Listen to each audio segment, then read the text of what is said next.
mic over to Jennifer. Welcome, Jennifer, and glad you could make it this evening. Thank you. Thank you for inviting me. Ooh, I was just telling Michael I don't get nervous until I see all the names.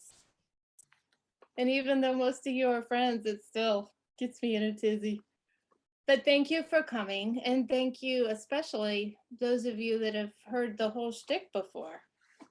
Thank you. Okay, let me share my screen and get started. Oops. Okay, you guys see that? All good? Yep. So, oh wait, no, I want to do it. Okay. So I was obsessed with this picture growing up. It was my kindergarten picture, and somebody broke my glasses and I was destroyed. And I kept coming back to this picture over and over, and it didn't hit me until like 2 years ago why I was obsessed with it. And it's because growing up in our family albums, all we ever had were happy smiling pictures. And I should have known then, this should have foreshadowed my obsession with this photo, what I was going to become later. Oh, sorry. Yes. Dodo. Honey, okay. I love you. Dodo. Okay, I'm sorry, guys. Dodo.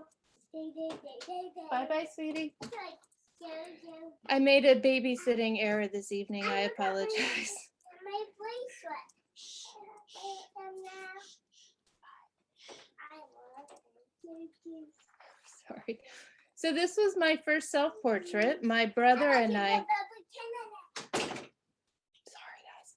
My brother and I used my dad's camera and set up photos of each other. And this is when I really became obsessed with making pictures of my own. And we moved all the time. So I took photos everywhere we went and put them on the wall.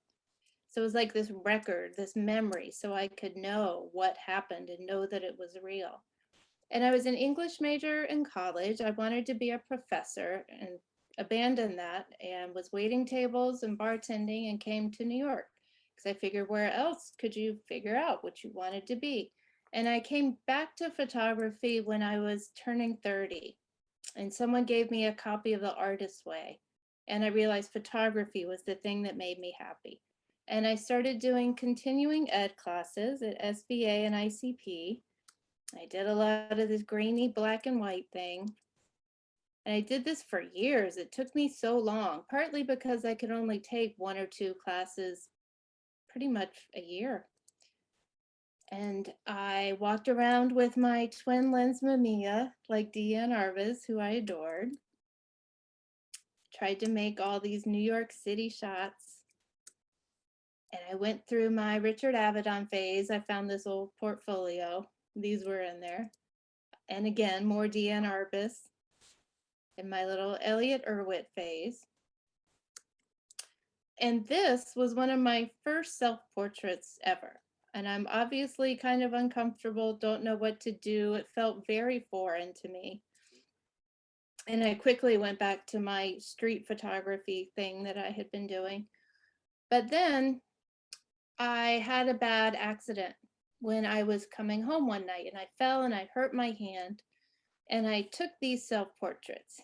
And I'm showing these and telling you about this because this is when I really realized the power of photography. Because the reason I was falling so much is because I was an alcoholic and a drug addict and I didn't know it. Because it's very easy to lie to yourself when you work in restaurants and say you're just a restaurant employee. But this was the first time I saw that photography could show me something about myself that I was in such denial about. Because you couldn't really deny this hand. It was terrible.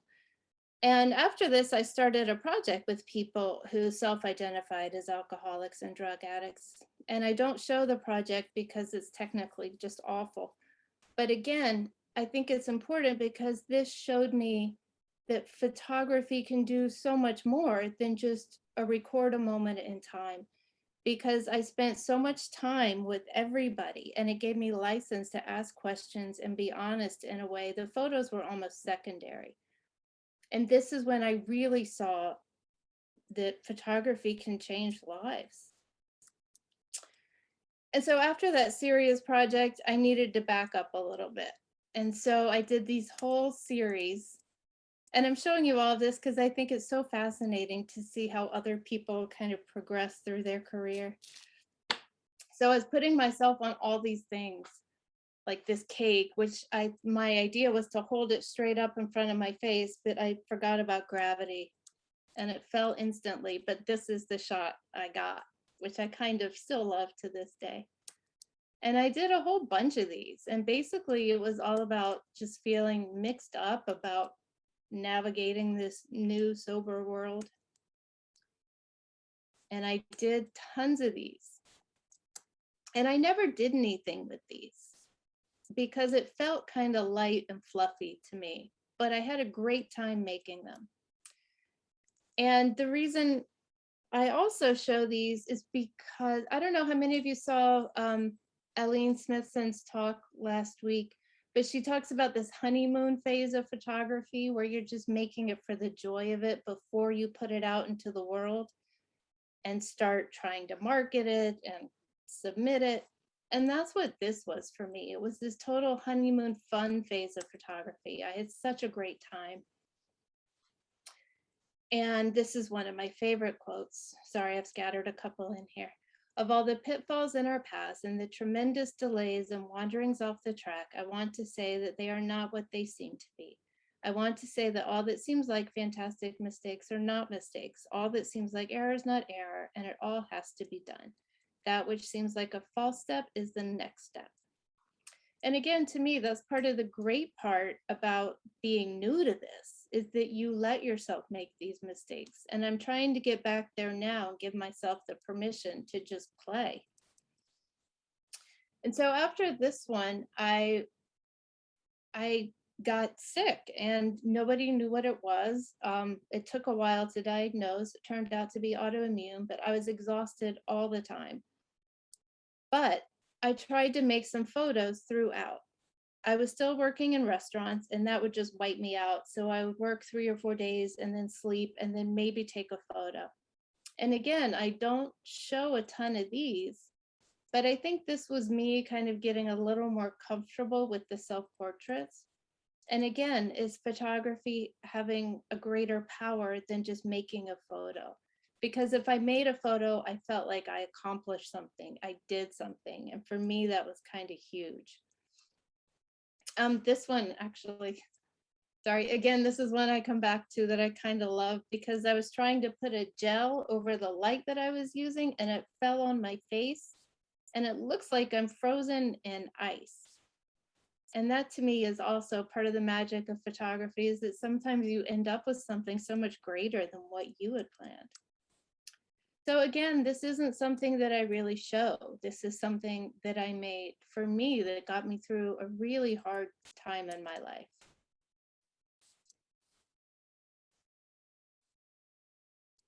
But it was totally necessary and it helped me practice. And I'm so grateful. I mean, even that tired time, I had a focus.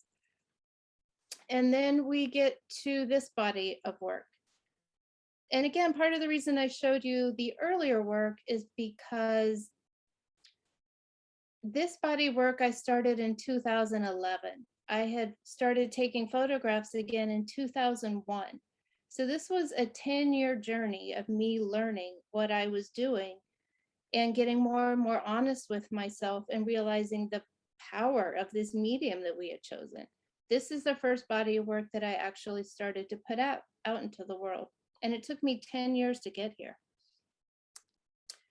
So after we figured out what I was sick with and I felt better, I decided to start dating again. And the idea behind this project is that it was actually based on a Raymond Carver short story called Gazebo, where the couple goes to a hotel room, lock themselves in with a bottle of booze, and they're hashing out whether they're going to stay together or break up. And I was so inspired just by the mental images of that. And so I thought, let me look at all my past relationships in this context of a hotel room, because to me, a hotel room felt very impersonal and unlived in. And I love that. because I felt like that's how all of my relationships were. They tended to be short. I would kind of bail before they got too deep. So the idea was to go to these hotel rooms and reenact the breakups. And I thought I was going to find out what was wrong with all of the men I had dated, what they had in common, so I could avoid that. And I'm sure you already know the punchline on that one. But I would shoot before they arrived and I would shoot after they left, because I feel like that's how a lot of relationships are. You have the way you think about it in your head when the other person isn't around, and it can often be something else when you're together, especially if you don't ever let anybody get to know each other that well.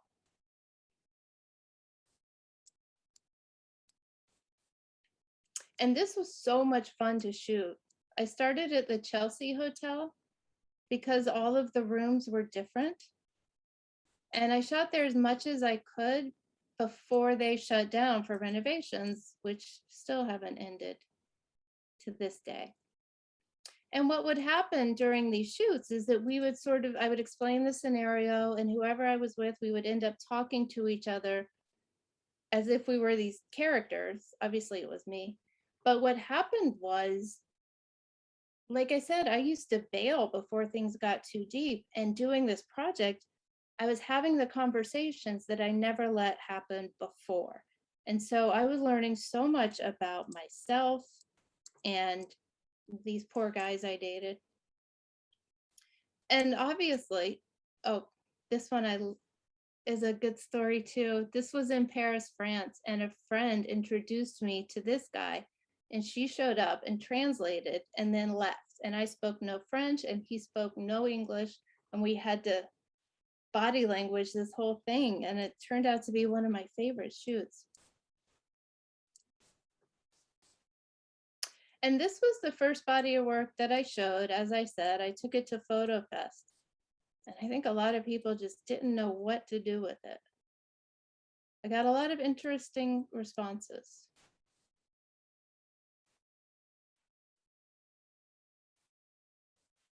There was a patio out there. People always ask. And this project was made into a book.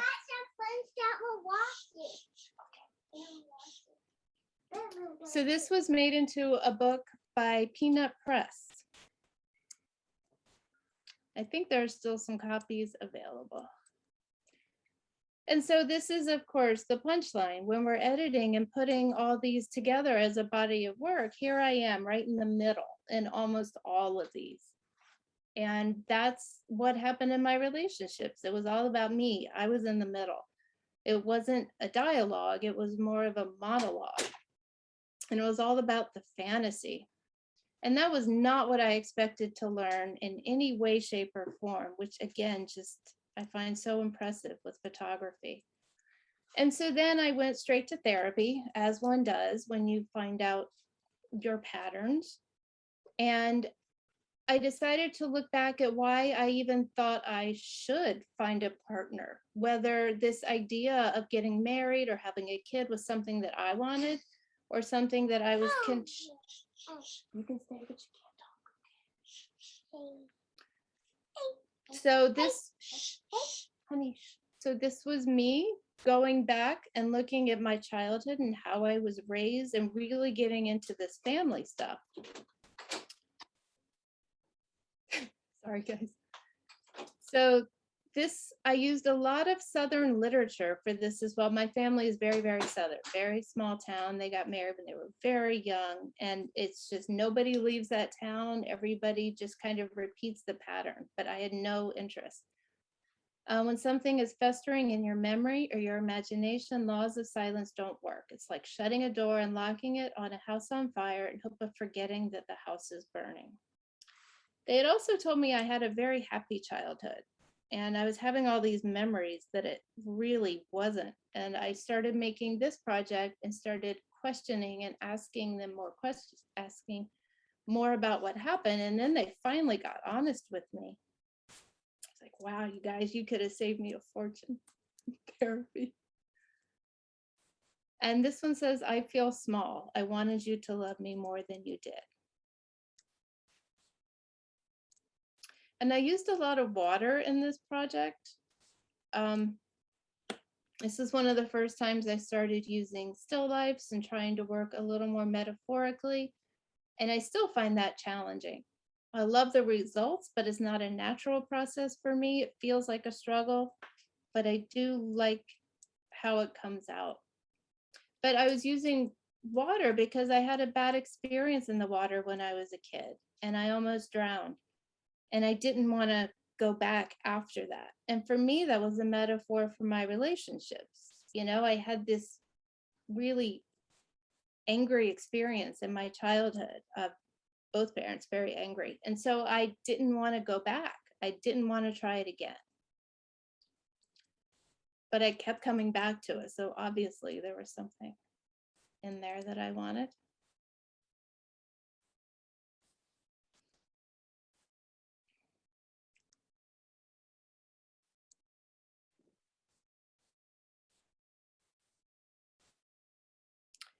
And for a while I had this project with, you know, the water scenes and some of the still lifes. And I kept showing it to people, which again, I think is so important to keep showing your work to other people. I did portfolio reviews, I got feedback because I know what's going on in my head, but I don't know how it's connecting on someone else's side. And if enough people tell you the same thing over and over, you kind of have to pay attention. So I started working on the connecting pieces, which we decided would be the text. Because I kept reading like this poem over and over, The Love Song of J. Alfred Prufrock. I read it over and over and over. So we decided to actually just put that in. And to me, it made a lot of sense. To me, it tied it all together.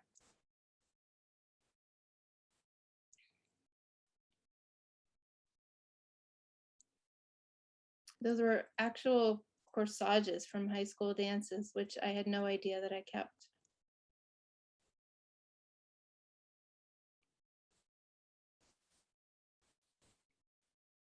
And this one was, do you guys remember the rain room at the Met?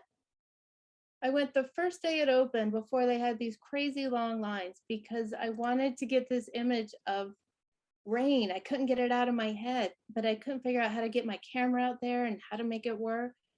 And then this place just showed up. It was like a miracle where it's this square of water. And when you walk inside that square, the rain stops where you're standing. It was insane.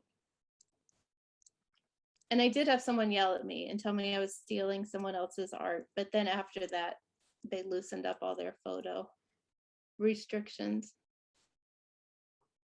And people also told me I needed some healing in there. It couldn't be just all kind of negative and dark.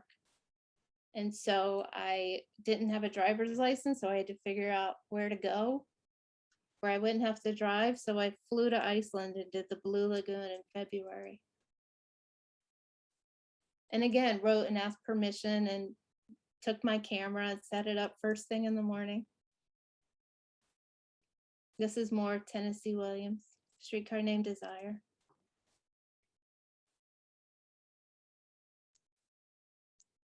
And my mother's prom dress. And that was an actual letter from my grandmother when I graduated college, asking if I was going to find a husband.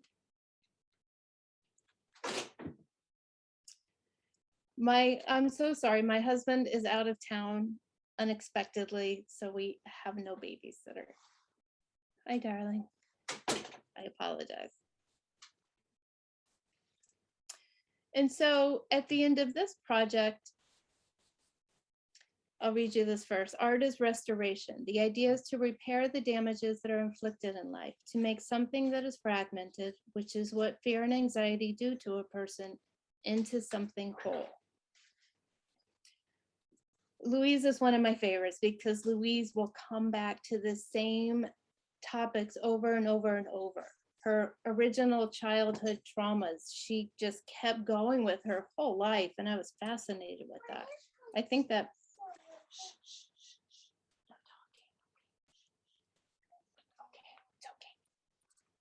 and so then I decided I'm probably going to be single for a while. At this point, I think I was in my early 40s, mid 40s. And I just wanted to see what that looked like. I wasn't moaning about it. I wasn't thinking this is awful. It's not where I want to be. I was thinking, sure, this is probably how it's going to be. Let's just take a look at that. Let's see what it's like. And so I met all these different people, asked them all these questions. Again, it was like that first project with the alcoholics. The camera gives you a license to be really honest. You don't have to mess around with small talk. You know what you're there to talk about. And so I would ask everybody, like, what's your favorite part? What's your least favorite part? And I'd been working on this project for a little while. I was shooting everybody in their bedrooms because that's where I felt the most single. And again, I showed it to someone else who said, no, no, no, you're doing it wrong. You have to ask everybody where they feel the most single. And then it just kind of opened up this whole new realm of possibilities for me. And again, I love doing this too, because I love showing up someplace and not knowing what you're going to find and just having to improvise.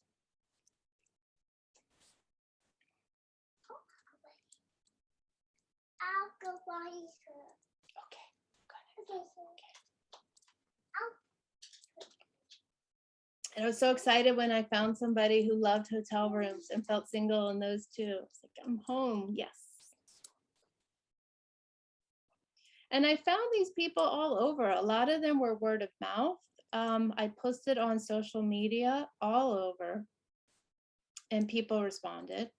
I put an ad on OkCupid for the project, not for me, very clearly explained what it was about. And of course, I still got some crazy responses.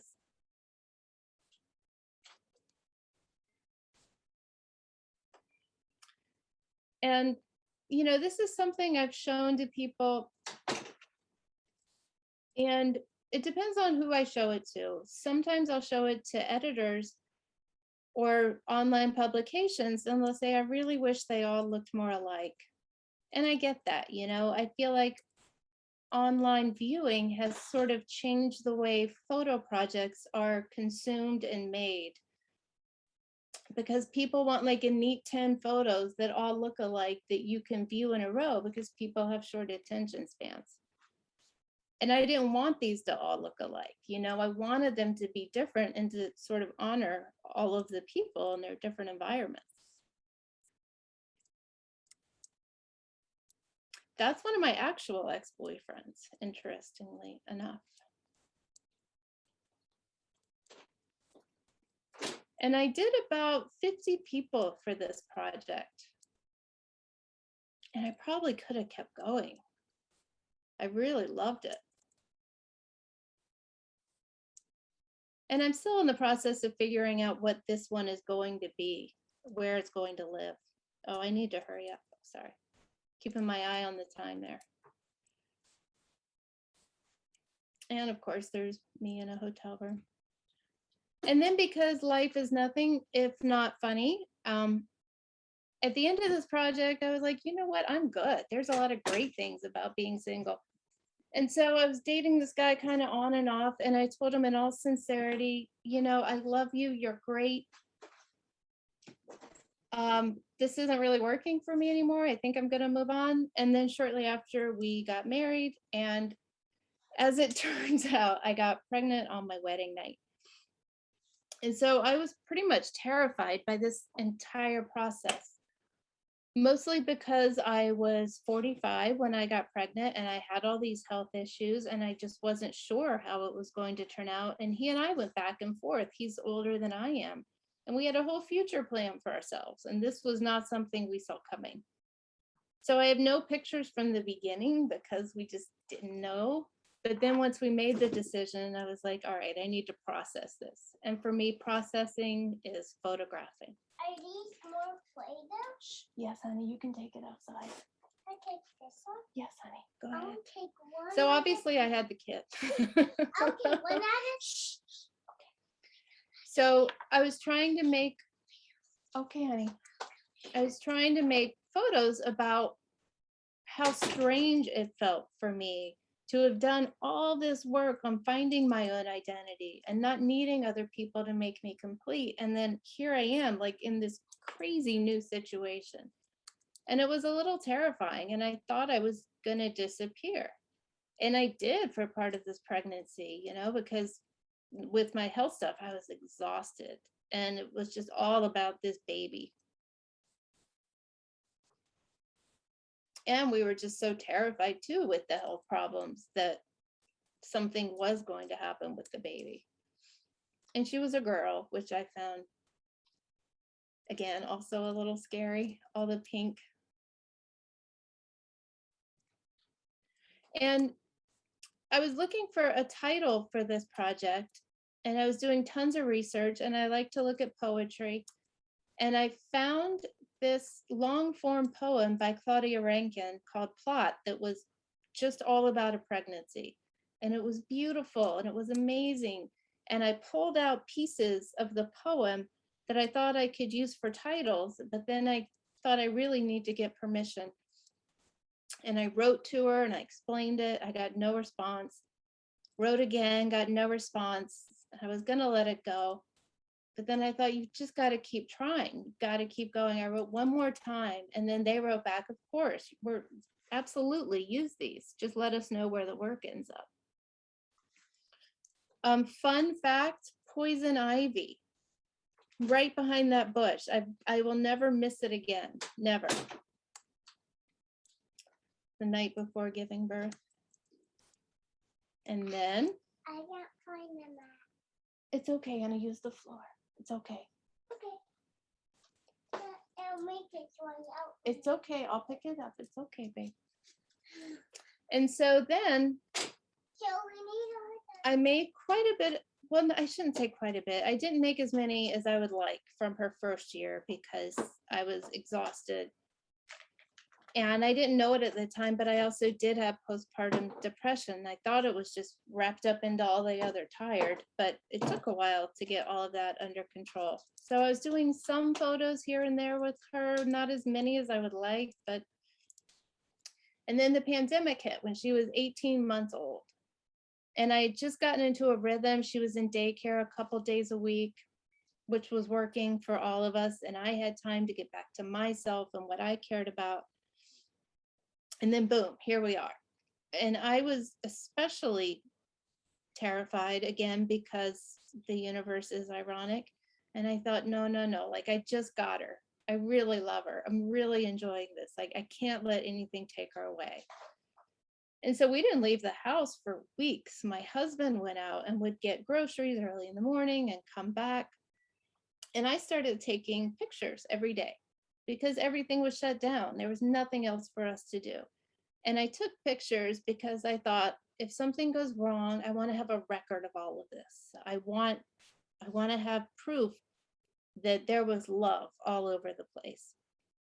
And so, and when I was doing that, like it really did give me a sense of purpose. And I tried to get like all the weirdness of the pandemic and what it felt like.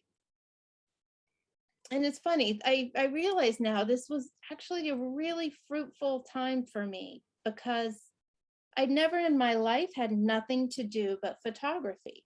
Up until I got pregnant, I'd worked a full-time job. I still stayed in restaurants and that was exhausting. And then I just had her and I was taking care of her and not making many pictures. But then when the pandemic hit, my husband was also not working, so he could help out with the childcare. And this was like a residency for me. Mommy, can you open? Yes, buddy. There you go.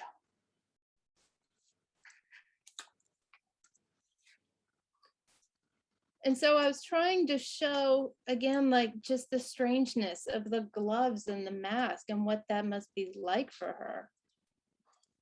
And for a lot of kids that age, I think it's a very strange thing because, you know, they want to read faces and it's hard. All right, I really got to hurry, sorry. So this for me was a mix of doing documentary style shots like this one, just our daily lives and our routine. And then also setting up these more conceptual and stage shots. And some of this work I started posting on Instagram every day. And I wasn't hashtagging it the way I should. If Swanee's here, I can do better. But I did start posting these every day, no matter what. And some editors picked these up. Some of this work was shown in Vogue for a Mother's Day piece. Nat Geo Travel used a couple for a story they did. So social media has tons of advantages when it comes to this, like putting work out there that isn't necessarily totally finished yet.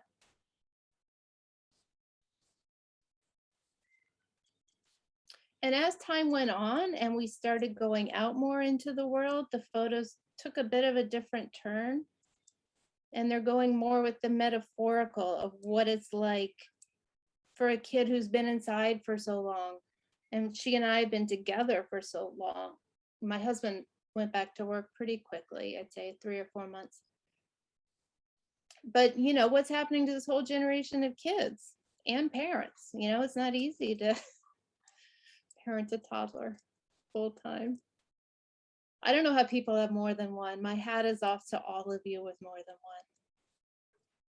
And so then as I'm trying to show this, like with this one, just feeling like we are becoming the same unit.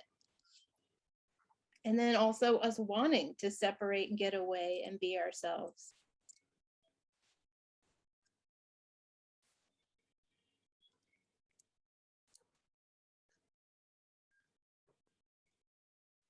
And for anyone wondering, like self-portrait wise, I feel like a lot of you are already photographers and know what you're doing. But my husband helps with a lot of these. I tell him what I need. He holds the camera. He takes the photos. I mean, there's just no other way with the self-portraits. I know some people feel like they have to take it themselves for it to be a self-portrait. But once I heard that Cindy Sherman used button pushers for that whole film stills project, I was like, okay. And my whole self-portrait world kind of opened up. Although tripod is still my weapon of choice. And so one other thing I do want to say about social media is that, I mean, I feel like so many more people are on it more during the pandemic because we're indoors, we're not seeing people in person. And so for me, it's good because I see a whole, Mommy, can you open?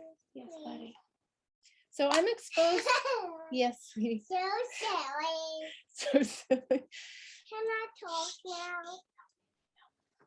So I'm exposed to this whole world of people who are doing work that's like mine. And that really keeps me on my toes, because if I start to see too many photos that I'm making that have become like a trope in the world of mother and daughter photography, then it forces me to up my game. It can also be a drawback because sometimes when I'm exhausted and I look at it and I see that other people are doing this and that and winning and look and all of this, and it can send me into a tailspin. But it is important, I think, social media for photographers. And so this is my recent work, and a lot of it is going back to some of that work that I made during the first year, because a lot of what I do too is I just keep making work, making work, making work. Part of it is a function of time. Part of it is that that's what I love to do. And what I'm learning, again, very much in Swanee's class with La Luz, is that I really need to step back and do some of the marketing. I need to sit back and do some of the editing that pulls all this work together and figure out what is the bigger picture. Who's my audience? How do I get it out there? That's where I fall short, because I'm just making like a maniac. And maybe when she goes to kindergarten is when I do that. But also parenting a toddler brings up a lot of issues, because they say that, you know, they're toddlers, their emotions are huge, they're testing limits, they're figuring out who they are. And I've read that your response often to a toddler can mimic the response that you got from your parents when you were a kid. And like I said, I grew up with very angry parents. So for me, it's bringing up a lot and it's taking a lot of work for me to learn how to parent differently. But what I'm doing is looking back at my own childhood and questioning like what went wrong, what happened. And so I'm experimenting. Again, these are all experiments with some of the archive that I have. And again, the archive is not huge. I thought it was going to be a lot bigger, but it's like a handful of photos. So for me, that's my challenge is how do I work with a handful of photos to illustrate this bigger concept? It's going to force me to be really creative, which I'm still in the middle of. And, you know, some of the shots I took when she was little, like, you wouldn't know it from looking at this, but these are all like blurry. They're all out of focus. The lighting is terrible. It's like I totally forgot how to light that first year. And I never showed them to people because they were technically just not what I wanted them to be. And I met with a curator who said, well, why don't you use that somehow? Why don't you figure out how to make that work for you? And so that's what I've been doing is trying to experiment. And all of this feels very foreign to me. I'm very much a look for the light, take the photo kind of a photographer. But when I have time to sit down and actually do it, I'm really loving it. And I have some of these photos. I started when she was about a year old. That's when I started doing more photos. And I noticed that whole first year, I kept putting her in front of me. And again, it's like the hotel series. I didn't realize it till I really sat down and looked. That's what I was doing with our lives for that whole first year and a half. I was putting her first. Everything was about her, what she needed. And I was basically a shadow in my own life. I also found tons of these, which I didn't even realize I was making. And again, it's one of the few photos of me.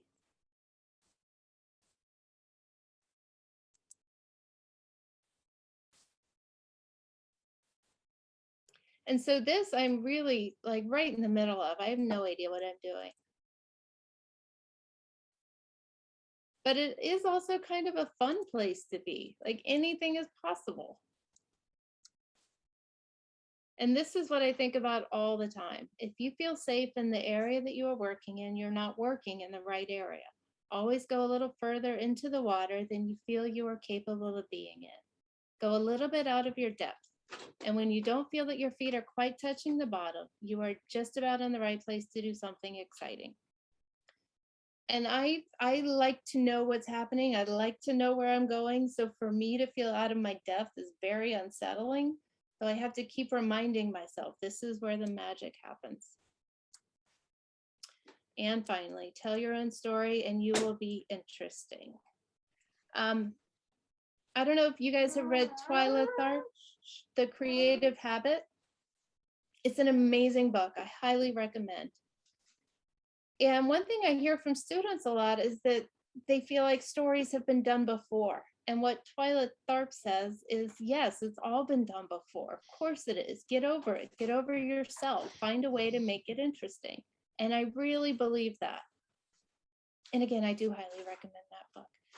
And that's it. That's all I got. That was pretty good. Whew.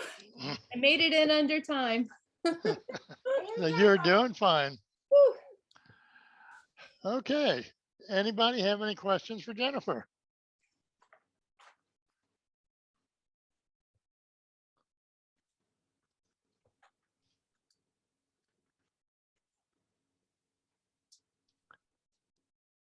No questions? Nobody? Any What did you questions say for? you were taking your photographs with? I started out with a Canon with the 5D Mark I and then the Mark III. And then since the pandemic, I've been using Leica. So I use the Leica CL for a lot of the documentary shots. And then for the more setup shots, Leica has very generously loaned me an SL2. And so I use that because it's got these amazing big files and I hardly have to do anything.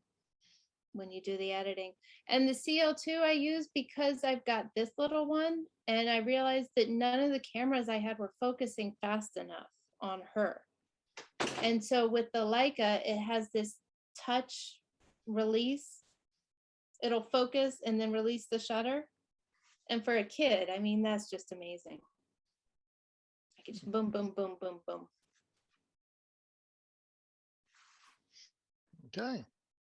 Did you have another question? I'm sorry. You're muted. I have a question. Do you work with other alcoholic photographers? Have you, done any work together with others? Have you alcoholic photographers that you particularly enjoy? There are people who've done some really cool work. Graham McKendo has done some great work. Ray Billingham. Do you guys know that work? He's about his alcoholic parents. That work is genius. But no, I haven't done a lot of work beyond that initial project. Well, I'm a recovering alcoholic, and I just really loved your presentation. I understood completely when you said I didn't have a driver's license, so I went to Iceland. Yeah, It's so alcoholic. it is, isn't it? I'll find a complicated way to get it done, but I will get it done. That geographic change we all look for. Oh, yeah. Outstanding. I really, really enjoyed your presentation. Thank you very much. Any technical questions? I'm happy to share anything, everything.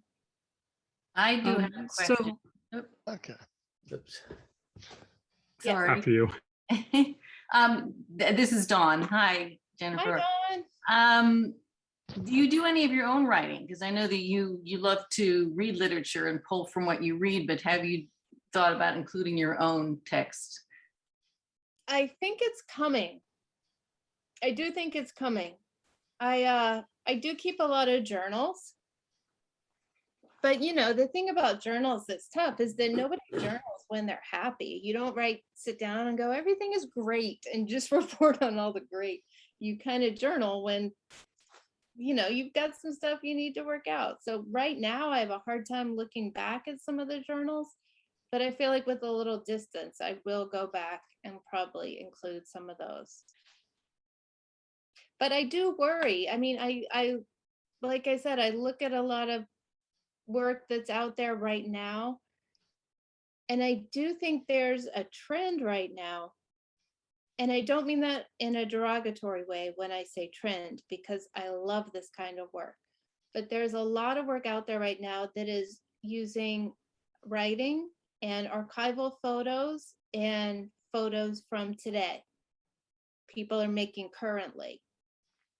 And so for me, I just have to really find a way to make sure that it's my own and that I'm not trying to do what other people have done, if that makes sense. There is a zeitgeist, yes, that we have to kind of see where we fit in that. Yes, and I love that kind of work. Don't get me wrong. I'm not saying that anybody who's doing it is doing something other, because it's, by its very definition, the fact that it is personal writing, it's different. It's all different. All that work is different. But like I said, I just have to figure out how to make it my own. I have a quick question. You seem to have gone sort of from shooting others and then getting very introspective, and then again swinging to others, your series on singles, your work with alcoholics, and then obviously with COVID, you're back in your world and very intimate.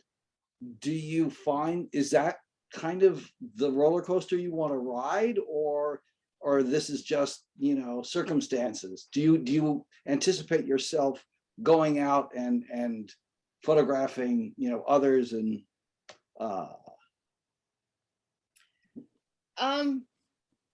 That's hard to say because I don't know what's going to come up for me next. But I will say I worked in restaurants for 3 decades. And I complained about it the entire time. And if you would have asked me while it was going on, I would have told you I hated it. But the truth of the matter is, I actually did love the interactions with most of the people. I love the connection, even if it was brief. And there is something about photographing others now that I'm not in restaurants that I feel like that can provide me with some of that connection that I've been missing during this COVID time. But I have to figure out how it's important to me. I can't just go out and shoot a bunch of people on a flimsy premise because I don't think it will feel authentic. Hi, I have a question. First of all, I want to say that both my daughters were running around or making lots of noise during your presentation. So. Thank you. Second of all, what kind of techniques do you use when you get stuck creatively or feel like you mentioned feeling like sometimes your work was falling into certain tropes or just aligning, by happenstance with certain tropes.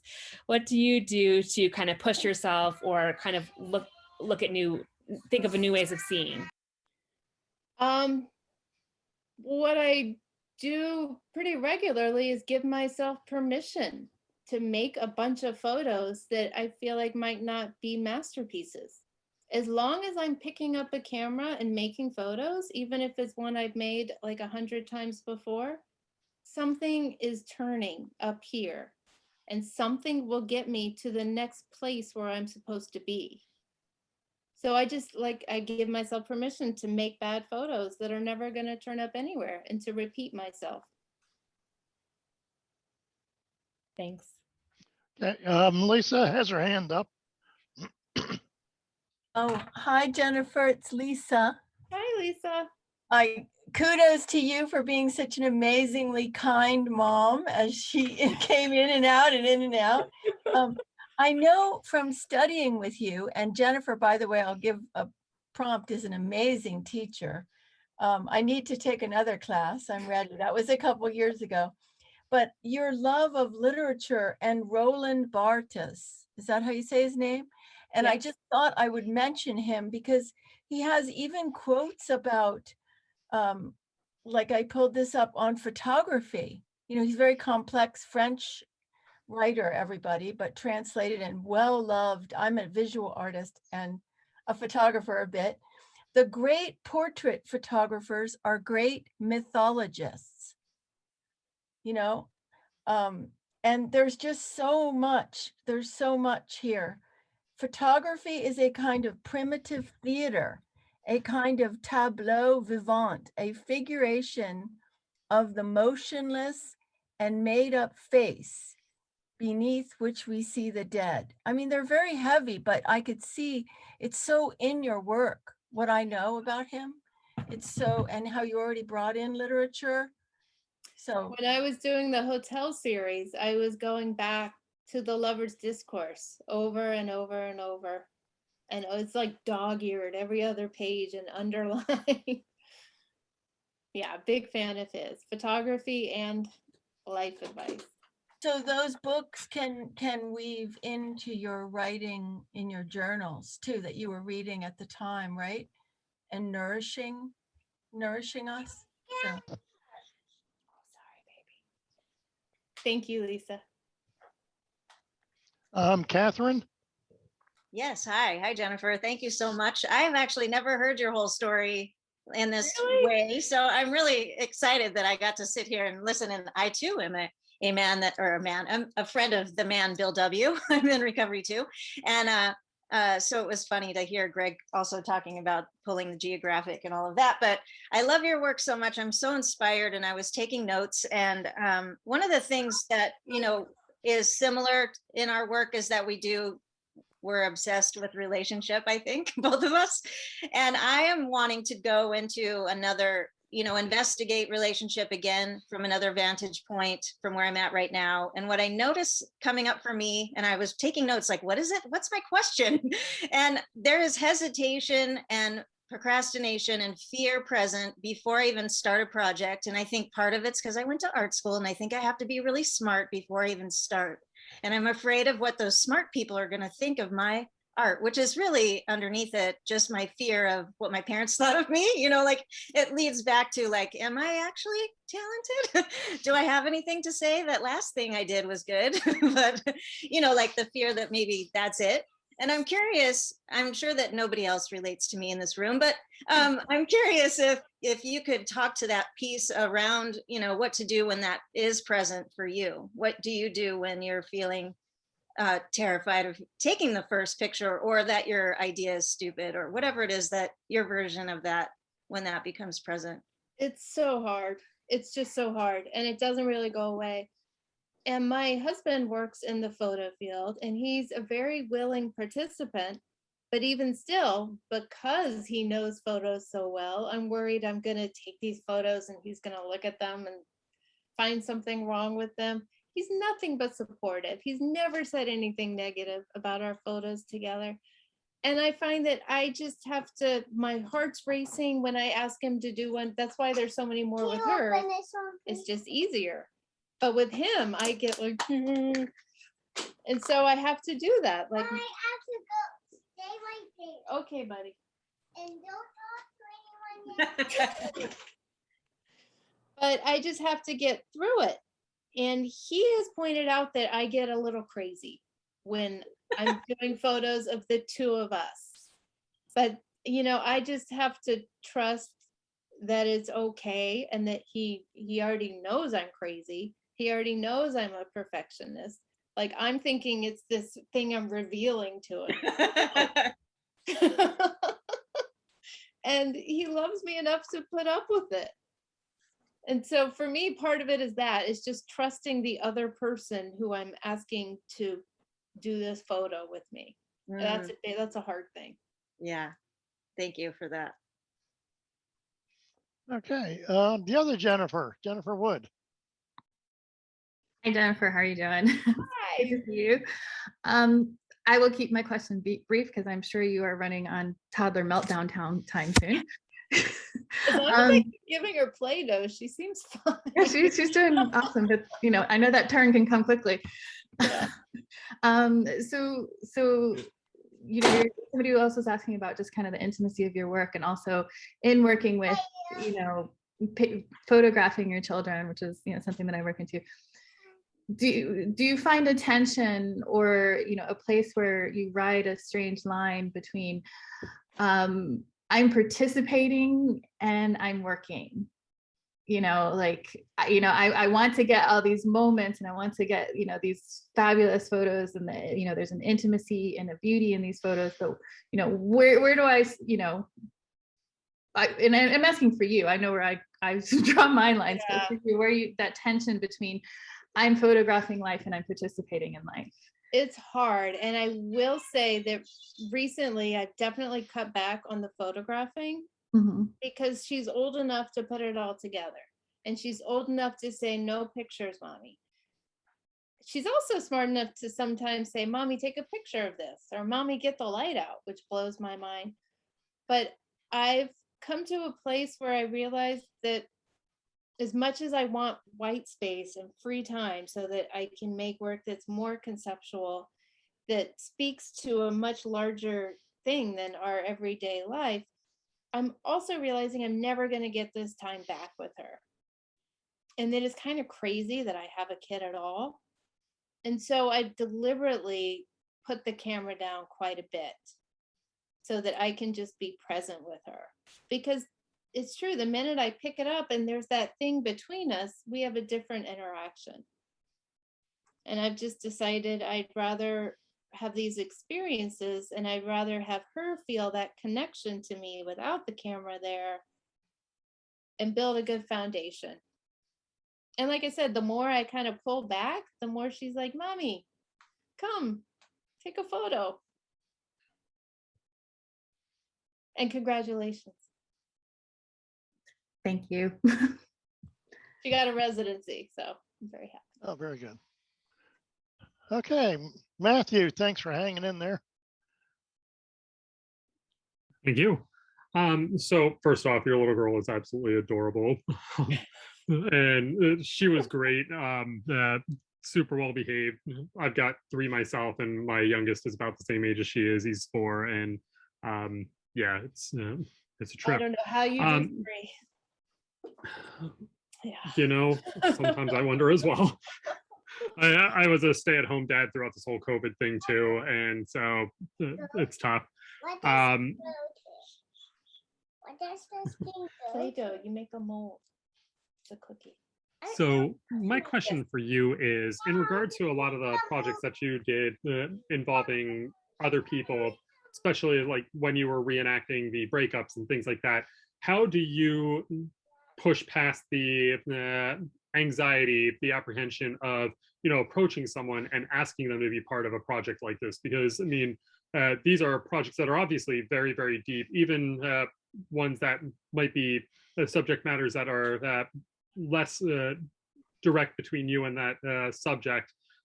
How do you go and approach somebody and say, I'd like to do this photo project with you. Will you participate in something that really, a lot of these are not super pleasant. These aren't going to be flattering photos. These are not going to be things that they'll look at and hang on their wall. That's something that I have great apprehension when it comes to trying to approach people and ask them if I can take their photo. I mean, honestly, not to beat a dead horse, but often I think about the decade that I wasted just being wasted and just not being present. And I think about some of the things I did back then and some of the things I said that were awful, and some of the stories that people told me where I don't even remember what I did. Yes, baby. Yes, baby. I'll be here. Here. I'm sorry. 1 second. Here, I'm going to give you your numbers game, okay? Can you go outside? Thank you. Last resort. Sorry about that.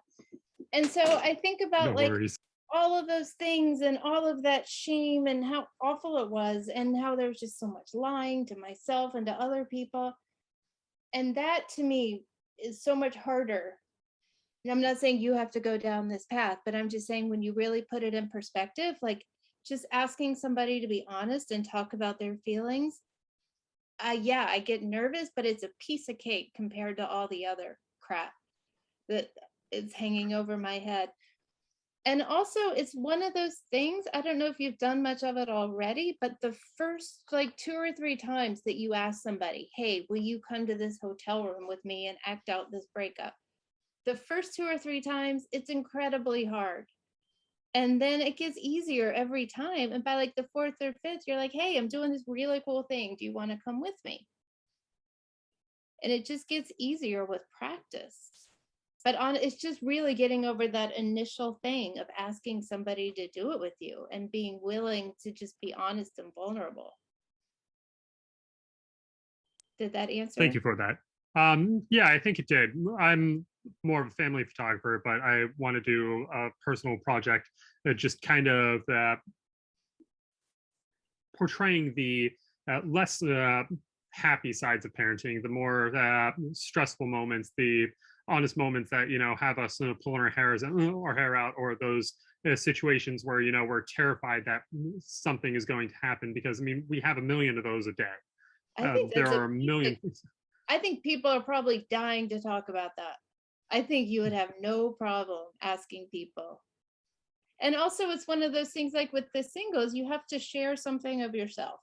If you're asking somebody to give something to you, you have to meet them and you have to give something as well. So with the singles, I would say, this is what I'm thinking. This is what I'm feeling. And then it makes people feel more comfortable. If you're honest and authentic, then they will be too. And I think that's something people would love. And I mean, 3rd year of a pandemic, people really want to talk about that. That's what kind of inspired me on this, was being home with my kids for the past 18 months through this pandemic, doing remote learning for some of them, doing preschool for my youngest. And I mean, it has not all been glorious. There's been a lot of screaming, a lot of tears, a lot of just some of it's been plain ugly. Yeah. I think people want to talk about that. They want to show that. Okay, anybody else have anything for Jennifer? As an historical aside, Jennifer, I really enjoyed your talk. My style of photography is different from yours, but I just learned a lot listening to you. My first Leica was a CL in 1974. So when you said Leica CL, I did a double take because that was a film camera originally. It was a joint project between Leica and Minolta. And just very interesting. I had to Google it to find out the latest Leica CL. Very interesting. But thank you very much for a very interesting talk. Thank you. Thank you. Thank you. Yvette, Thank you. And thank you so much, Jennifer. This is terrific. I guess the question I have is not so much how you approach other people, but how you allow yourself to reveal so much so easily. You have such a just a naturalness about you, and how that comes. Any tips for that? Again, I think it just has to do with spending the first 30 something years of my life just not being honest with myself and not being honest with other people. And that really did not work out well for me at all. And so for me, it's just so much easier just to put it out there and just, I mean, they're feelings.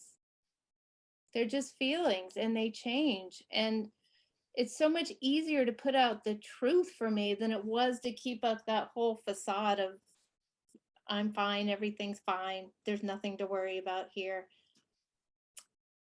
And I mean, one thing I learned in recovery is that, you know, you might be somewhere and you might say, I did this awful thing at this specific place with this kind of a you know, whatever, super specific. Somebody else would always go, oh my God, me too. Always. Mhm. And if it happens with stuff that's that specific, you figure a general feeling like being lonely or being scared. This is something everybody can relate to. Mhm. There's always somebody out there who will write you an email and go, me too.